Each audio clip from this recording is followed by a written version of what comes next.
Rania, we just watched a neighborhood in Beirut be blown up. How are you? I'm okay. It's been a really tough week and a half because for the last week and a half, the Israelis have been carrying out one terrorist attack after another against Lebanon. And we saw earlier this week, they killed over 500 people in 24 hours. They've been just indiscriminately carpet bombing the south of Lebanon. And now they've been carpet bombing areas of South Beirut. And it's terrifying to watch because every escalation scares me. I don't know if I want to be able to go home. I'm worried about my family. I'm worried about my friends. I'm in touch with them all the time and they're terrified. There's displaced people everywhere and we're constantly trying to find them places to stay. And, people have watched Gaza be genocided for 12 months and now it's spreading to Lebanon.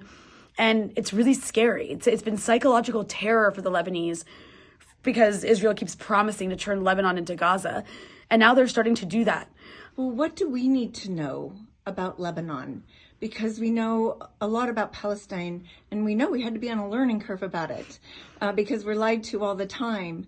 Where do you see the lies about Lebanon that are helping to drive this?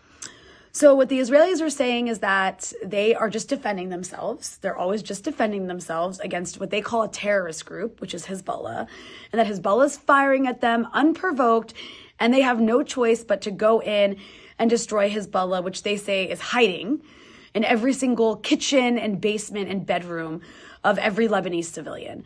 It's the same talking points we saw on Gaza, which is why it's scary because they are bombing people's homes while they're in them.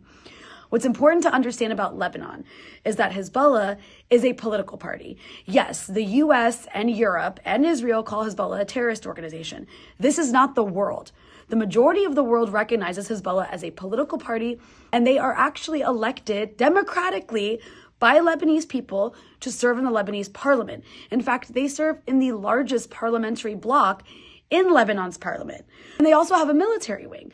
That military wing was formed in the mid-1980s in response to Israel's vicious and brutal invasion, occupation, and massacres across Lebanon.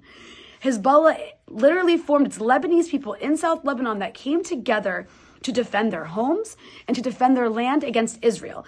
That's where Hezbollah comes from. And in the year 2000, after 15 years of brutal Israeli military occupation, just like we see in Palestine, Hezbollah managed to liberate Lebanese land and kick the Israelis out. And there was a war again in 2006. Hezbollah also kicked the Israelis out. And since then, the Israelis haven't even dared to invade Lebanon again because Hezbollah has acted as a military force protecting Lebanon's border. And that's how many Lebanese people see them. And now, since October 7, in response to Israel's genocide in Gaza, Hezbollah has been firing at Israel in solidarity with the people of Gaza. But there has been many cross-border attacks between the Israelis and Hezbollah in this time. 80% have come from Israel at Lebanon. So this is a tit for tat. It's a two-way fight with the majority of violence coming from Israel, not Hezbollah. I'll also add that Hezbollah has been hitting military installations on the Israeli side, while Israel has been intentionally targeting civilians because that's their military doctrine. And what's really important to understand is that the longer this escalation in Lebanon continues, the more likely we're going to see a regional war. This is incredibly dangerous, and we all have to tell our elected leaders to stop arming Israel, or the region's going to explode into some sort of apocalypse.